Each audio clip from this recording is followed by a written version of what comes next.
¿Qué tal amigas, amigos? Bienvenidas, bienvenidos a una nueva edición de su programa Tus Derechos, un programa de entrevistas y de análisis del derecho constitucional, de los derechos fundamentales y del derecho procesal constitucional. En esta ocasión vamos a hablar de la Asamblea Constituyente. Seguramente ustedes están al tanto de que en los últimos tiempos se ha hablado de la posibilidad de una convocatoria a una asamblea constituyente. El día de hoy vamos a analizar si eso es conveniente o no, si es jurídicamente viable o no, de serlo, cuáles serían las condiciones jurídicas para que eso resulte efectivamente válido. Pero conozcamos en primer lugar, si les parece, en qué consiste una asamblea constituyente. Adelante, por favor. Una asamblea constituyente es el órgano designado en una elección democrática para crear y aprobar la constitución de una determinada sociedad, es decir, para crear la norma fundamental en la que están establecidos los principales órganos del Estado y sus competencias, así como los derechos fundamentales de la persona.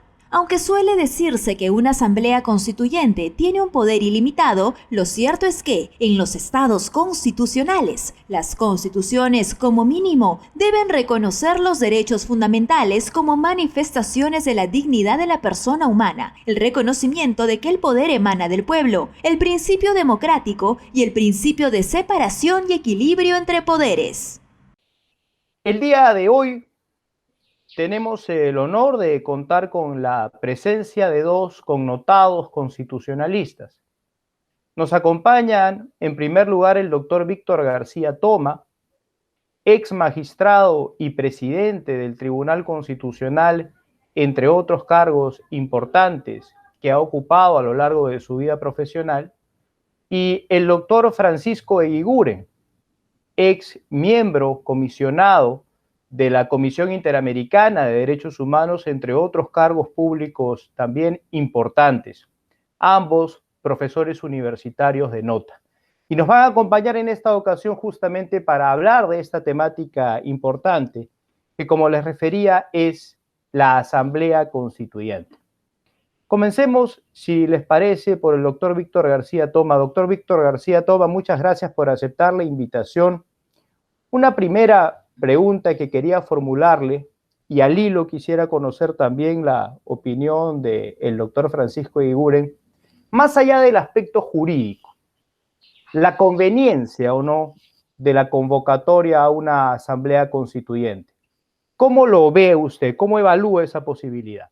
Roger, un saludo, muy gentil por la invitación y quisiera responder tu pregunta en base a tres consideraciones. La primera, ¿existe justificación o necesidad para cambiar totalmente la Constitución? Y yo creo que la respuesta es no. Probablemente, y estoy seguro que todos podremos concordar, que existen capítulos o partes de la Constitución que eventualmente podrían ser objeto de una modificación o de una enmienda, pero cambiar la totalidad de la Constitución no encuentra sustento en la realidad. El segundo criterio es el de la oportunidad.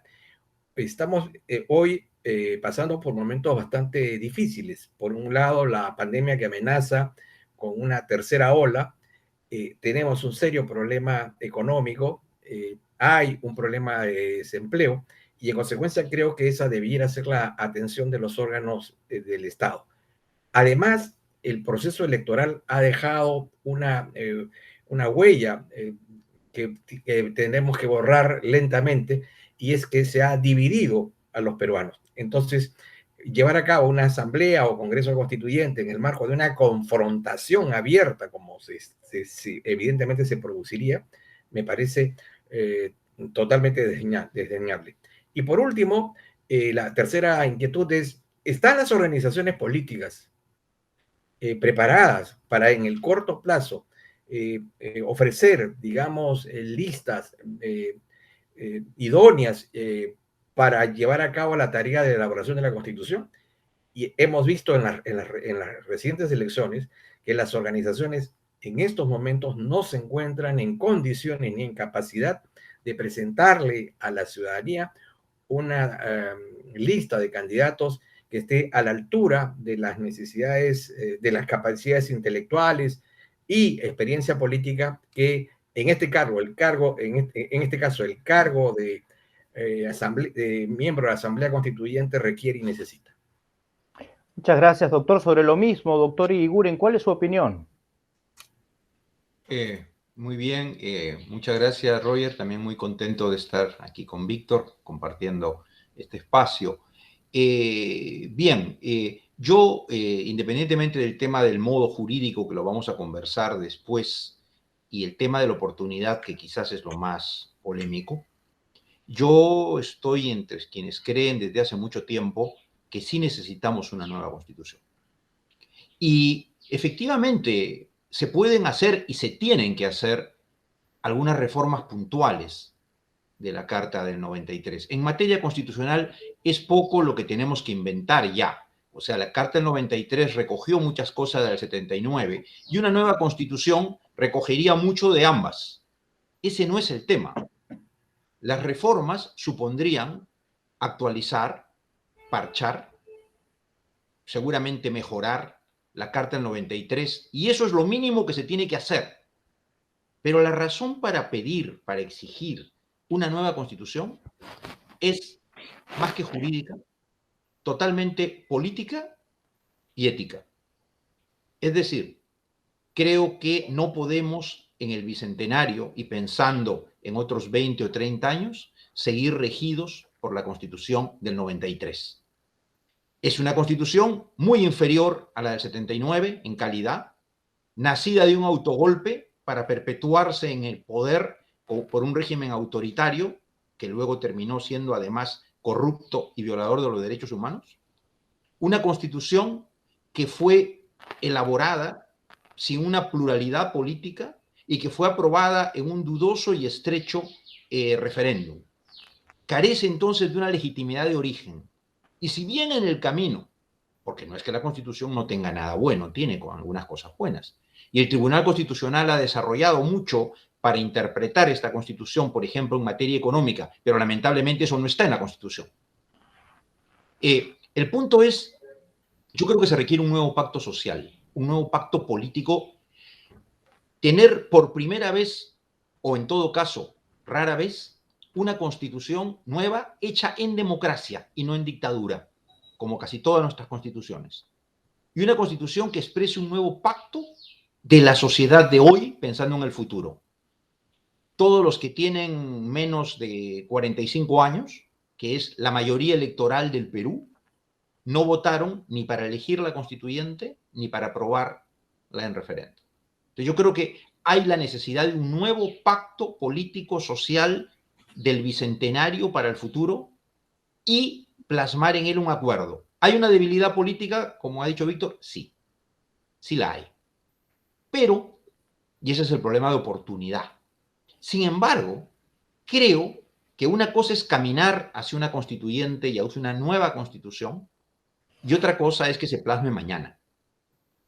Entonces, ya sea una reforma que pudiera eventualmente, no es fácil, aprobar el Congreso y que fuera referéndum para elegir una asamblea, toma tiempo. Y luego que se instale esa asamblea y haga su producto, toma otro tiempo. Y eso vaya a un referéndum. Estamos hablando de 2 años, 3 años. Lo mismo, conversaremos después, si se ve la vía de generar un referéndum. Entonces, no es un tema para concretarlo y resolverlo hoy. Hoy probablemente hay otras urgencias. Pero encargárselo a una asamblea constituyente, que es un órgano que no gobierna y que es distinto al Congreso, no distrae a nadie y puede hacerse progresivamente, de una manera democrática y pluralista. Entonces, yo sí creo que hay que emprender este proceso que no va a resolverse en pocos minutos ni en pocos días o meses. Y vamos a hablar efectivamente a continuación del aspecto jurídico, pero permítame ahora ir inmediatamente a una pausa e inmediatamente regresamos.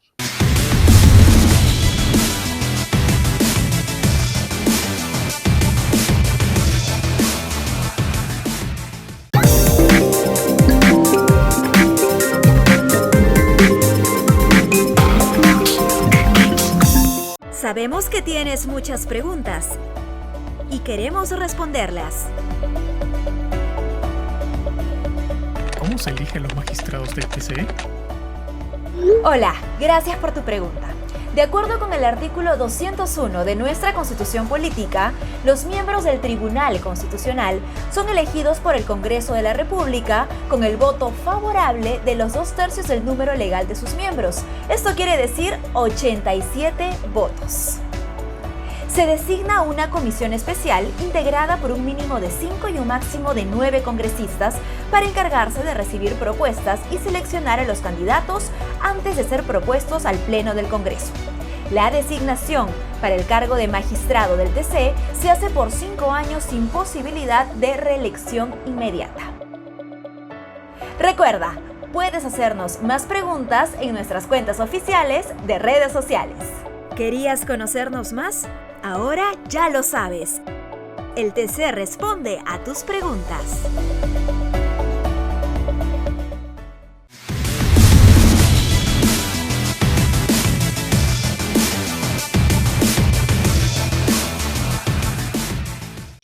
Estamos de vuelta.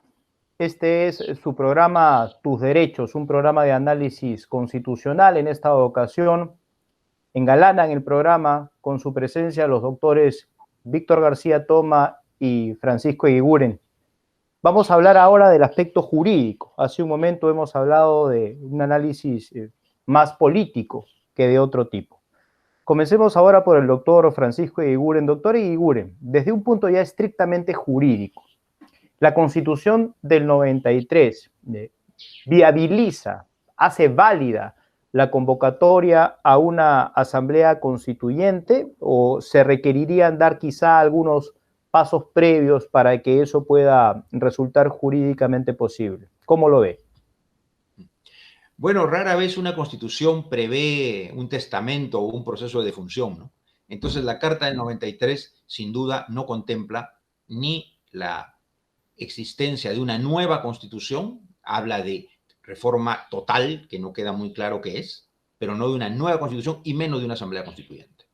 Por lo tanto, un camino que yo llamaría el camino ordinario es, siguiendo el proceso de reforma previsto en el artículo 206 de la Constitución, que se elabore y se presente un proyecto de ley de reforma constitucional del 206 que adicione, como algunos párrafos, o incorpore un artículo 207, por decirlo de algún modo, donde se contemple un caso especial que es el proceso de elaboración de una nueva constitución a cargo de una asamblea constituyente y la necesidad imprescindible de un referéndum popular ratificatorio para que se ejerza el poder constituyente originario. Ese camino es el camino más ortodoxo. Hay quienes piensan que ni siquiera ese camino es posible. Pero ese camino es el más ortodoxo, jurídicamente pienso inobjetable, políticamente difícil, requeriría que en el Congreso las fuerzas políticas lleguen a un grado de acuerdo, un consenso, y si no un consenso, cuando menos una mayoría de votos, de mitad más uno del número legal de congresistas, para que esta reforma constitucional del proceso de reforma y para incorporar la figura de la constituyente sea aprobada en el Congreso y luego sometida a referéndum, y finalmente el pueblo dirá si quiere o no una nueva constitución y una asamblea constituyente. Ese es un camino. Hay otro camino, pero lo puedo dejar para inmediatamente después, que es el camino del referéndum autónomo. ¿Cuál es su opinión, doctor Víctor García Toma, sobre el particular? Nuestra Constitución establece dos vías. La vía del artículo 206, en la que ofrece la posibilidad de una reforma parcial, entendiéndose por aquella que no afecte la fórmula basilar de la Constitución. Esto es, que el proceso de enmiendas no afecte el tipo de Estado, el tipo de gobierno, el modelo económico, el catálogo de derechos fundamentales, si queremos la parte dogmática de la Constitución, ¿no es cierto? La ideología, la doctrina y el programa de la Constitución. El artículo 32, que ha sido interpretado por el Tribunal Constitucional en el caso Colegio de Abogados del Cusco, expediente 017 del año 2002, publicado en el 2004, interpreta este artículo diciendo de que es posible llevar a cabo una reforma total, entendiéndose por reforma total aquella que plantea la posibilidad de alterar la fórmula basilar.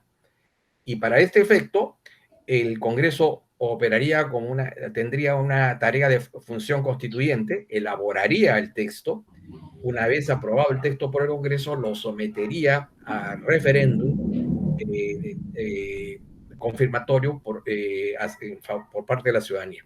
La fórmula que plantea Francisco, yo también estoy de acuerdo. Es posible que siguiendo el modelo chileno se introduzca, ¿no es cierto?, la posibilidad de que este proceso de reforma total o cambio de constitución, como queramos llamarle, se lleve a cabo a través de una asamblea constituyente.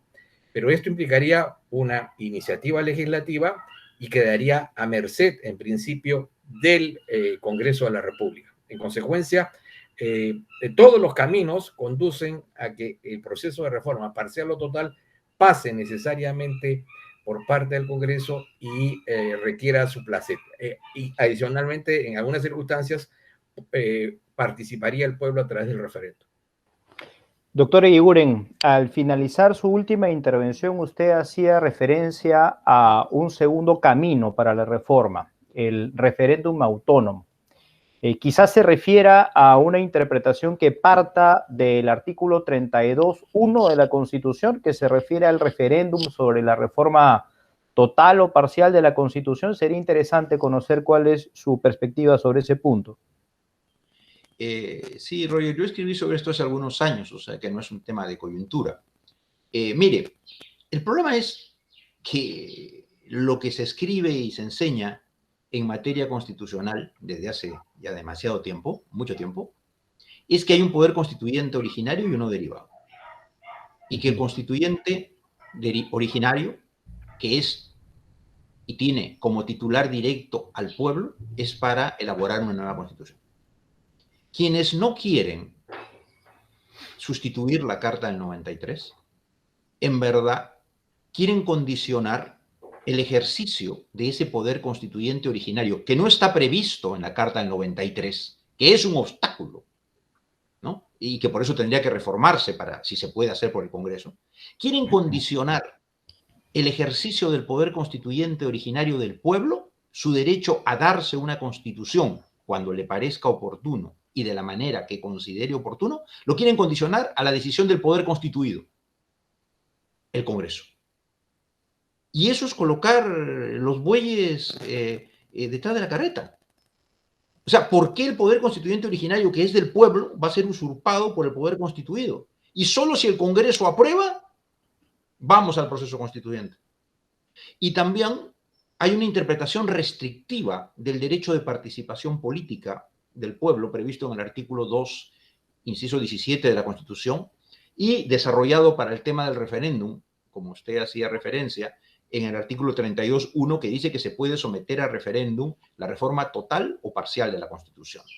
El punto es, yo creo que hay que interpretar sistemáticamente el 206 y el 32, pero no para entender que solo hay referéndum popular, sea para una reforma parcial o una total, que como ha dicho Víctor, el Tribunal Constitucional ya lo dijo hace muchos años, para una nueva constitución o para una reforma total, el Congreso solo hace un proyecto. Tiene que haber referéndum popular como expresión del poder constituyente originario del pueblo. Bueno, quienes interpretan restrictivamente el derecho a referéndum solo dicen, sí, hay referéndum en el 32, inciso 1, pero solo para ratificar lo que decide el Congreso. Y eso es colocar al poder constituido por encima del constituyente. Yo creo que sí se podría interpretar, no de una manera restrictiva un derecho, sino de manera amplia un derecho, que el pueblo pueda generar, si consigue el 10% de firmas, que tarda también seguramente un par de años o más, 2,5 millones, 3 millones de firmas, para convocar a un referéndum sin pasar por el Congreso, y en ese referéndum que se vote la reforma de la Constitución del 93, si se quiere una constituyente y una nueva constitución. Yo sí creo que esa es una interpretación amplia de un derecho de participación popular que está en el 32.1 y no solo supeditarlo a la decisión previa del Congreso que apruebe una reforma. Porque si no, y con eso cierro la idea, la llave, la chapa y todo, o como diría alguien, la olla o la sartén y el mango también, los tiene el Congreso. Si el Congreso no quiere reforma, parcial o total, Si el Congreso no quiere una nueva constitución, no hay nada que hacer. Y eso, como digo, es poder colocar al poder constituyente originario del pueblo subordinado a la decisión del poder constituido. Y eso no creo que esté escrito en ningún manual ni ninguna clase de derecho constitucional. Vamos a conocer también la opinión sobre este punto del doctor Víctor García Toma, pero antes tenemos que hacer una pausa, pero no se muevan de allí porque al regresar de ella, lo primero que conocerán es cuántas constituciones ha tenido el Perú a lo largo de su historia republicana, que ya como sabemos ha cumplido recientemente 200 años, y veremos si eso es bueno o malo. Probablemente eso seguramente los invite a ustedes, estimados televidentes, a la reflexión. Regresamos inmediatamente después de esta pausa.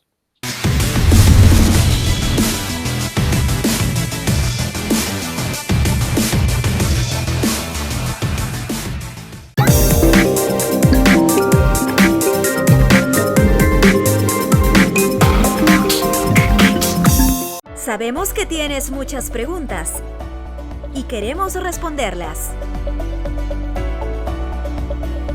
¿Qué es y para qué se interpone un proceso de inconstitucionalidad? Hola, gracias por tu pregunta. Es muy sencillo. El proceso de inconstitucionalidad tiene como fin evaluar si una norma con rango de ley contradice el contenido de la Constitución. El Tribunal Constitucional resuelve este proceso como instancia única.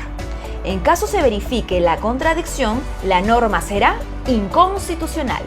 Por tanto, será expulsada del ordenamiento jurídico y dejará de tener efecto, es decir, dejará de ser una norma obligatoria para las autoridades y los ciudadanos. Recuerda que puedes hacernos más preguntas en nuestras cuentas oficiales de redes sociales. ¿Querías conocernos más? Ahora ya lo sabes. El TC responde a tus preguntas.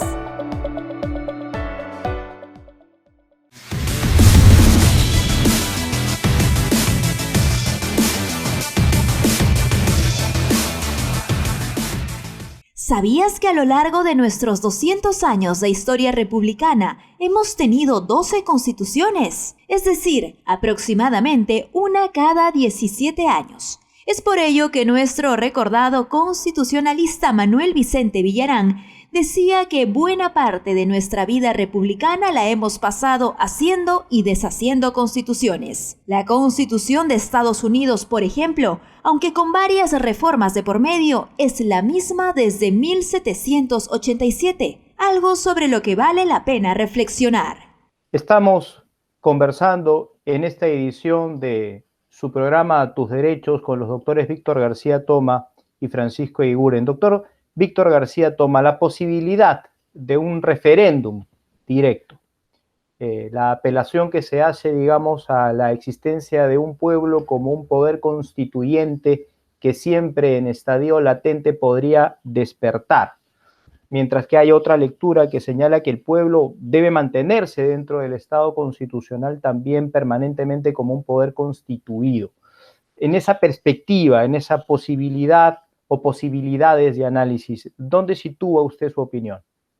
En primer lugar, tendríamos que decir que en el Perú existe un sistema de democracia representativa como principio general y como una regla de excepción, la democracia participativa. Tenemos los dos modelos, pero el Congreso está allí porque ejerce un poder en nombre y en representación del pueblo. Ha sido autorizado para adoptar decisiones en su nombre. Ahora bien, en segundo lugar, cuando hablamos del pueblo, resulta un poco complicado porque ¿quién señala qué es lo que el pueblo quiere? Un tumulto, una multitud en la calle, ¿no es cierto? Es un poco complicado utilizar la palabra pueblo así de manera genérica y abierta, porque hay muchas formas de entender esa expresión. Pero yendo a su pregunta en concreto, la ley de participación ciudadana, la ley 23.600, establece un mecanismo que es sumamente interesante. Un grupo de ciudadanos puede presentar una iniciativa de nueva constitución, debe acompañar esa iniciativa con un padrón de firmantes del 0,3% de ciudadanos, es alrededor de 75.000 o 75.000 ciudadanos. Ese proyecto tiene preferencia en el Congreso, debe ser debatido y caben tres opciones.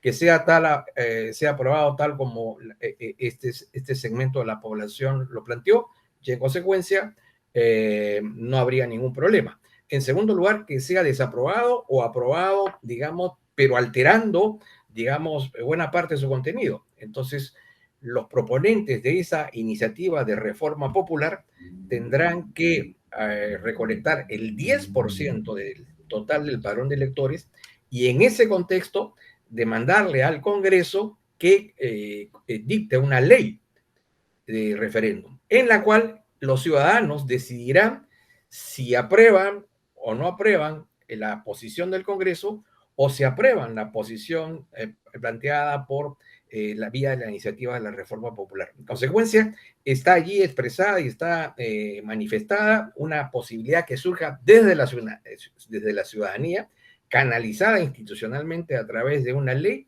y finalmente confrontada en las urnas por el resto de los ciudadanos. Muchas gracias, doctor. En realidad nos quedan pocos minutos. No quisiera que culminemos este programa sin hacerles una última pregunta, plantearles una última inquietud. De repente 2 minutos, lamentablemente el tiempo es tirano, tendríamos solamente para cada uno. La iniciativa de la Asamblea Constituyente, como sabe la ciudadanía, proviene básicamente del Poder Ejecutivo.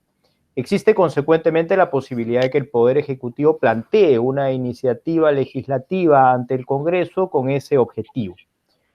¿Existiría la posibilidad, a su juicio, doctor Eguiguren, de que esta iniciativa constitucionalmente viable, proveniente desde el Ejecutivo, venga acompañada de una cuestión de confianza? No es fácil la respuesta de una manera meditada. Hay que ser breve en la respuesta. Todo es posible. En nuestro país hemos descubierto en el pasado quinquenio que todo es posible, de parte del Ejecutivo y de parte del Congreso. Todo es posible. Ahora se habla incluso de querer vacar a un presidente recién llegado porque desaprobamos los ministros que designa, los cuales realmente muchos son muy desaprobables, pero si el Congreso no le gusta un ministro, lo censura o le niega la confianza al gabinete. Aquí no es un sistema parlamentario que si no te gusta lo que decide el presidente lo vacas por incapacidad moral, pero eso es otro tema. Entonces, ¿qué todo se puede hacer? No creo que sería conveniente. Sí se puede. El Tribunal Constitucional se pronunció sobre qué se puede hacer materia y cuestión de confianza o no. No fue explícito, o sea, sobre cualquier proyecto de ley, sí. Y la reforma constitucional es un proyecto de ley, ¿eh? Lo único que tiene es una tramitación especial, pero es un proyecto de ley, por eso yo creo que se puede gestar directamente incluso por referéndum. Pero, si se puede hacer o no cuestión de confianza, el Tribunal Constitucional no dijo no. Yo lo he revisado muchas veces y no descarta la posibilidad, pero no es un tema resuelto. Pero creo que no sería políticamente conveniente mezclar una cosa con la otra, porque es evidente que no tendría la cuestión de confianza con este Congreso y tendría una instrumentación pensando en crear una posible disolución del Congreso que tampoco me parece positiva. Yo creo que necesitamos hacer esto en armonía, con debate, sí, pero bajo los cauces constitucionales, ni fomentar ni prematuras vacancias ni prematuras disoluciones del Congreso. Gracias, doctor Eguiguren. Sobre lo mismo, doctor Víctor García Toma, casi telegráficamente. Mil disculpas porque el tiempo nos gana. Más allá de las innovaciones que ha traído este último quinquenio, como el de la denegación fáctica, queda claro que si la Constitución no le permite al presidente de la República observar una reforma constitucional, en esa misma línea no le podría permitir tampoco una cuestión de confianza. Máxime cuando se trata de una potestad que en este caso la Constitución le asigna de manera exclusiva y excluyente al Congreso de la República. El papel del presidente es el de tener legitimación para obrar a través de una iniciativa, pero allí nace y allí mueren sus competencias, ¿no? En consecuencia, no cabría, desde mi punto de vista, una cuestión de confianza sobre un tema que tenga que ver con una reforma parcial o total de la Constitución. Doctor Víctor García Toma, doctor Francisco Eguiguren, les agradezco infinitamente por habernos concedido el honor de su presencia en esta edición del programa Sus Derechos. Un abrazo a Pancho.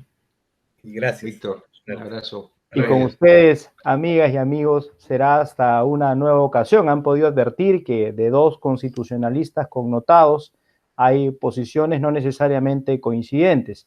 Evalúenlas y saquen ustedes sus propias conclusiones. Nos veremos en una próxima edición de su programa Tus Derechos. Hasta luego.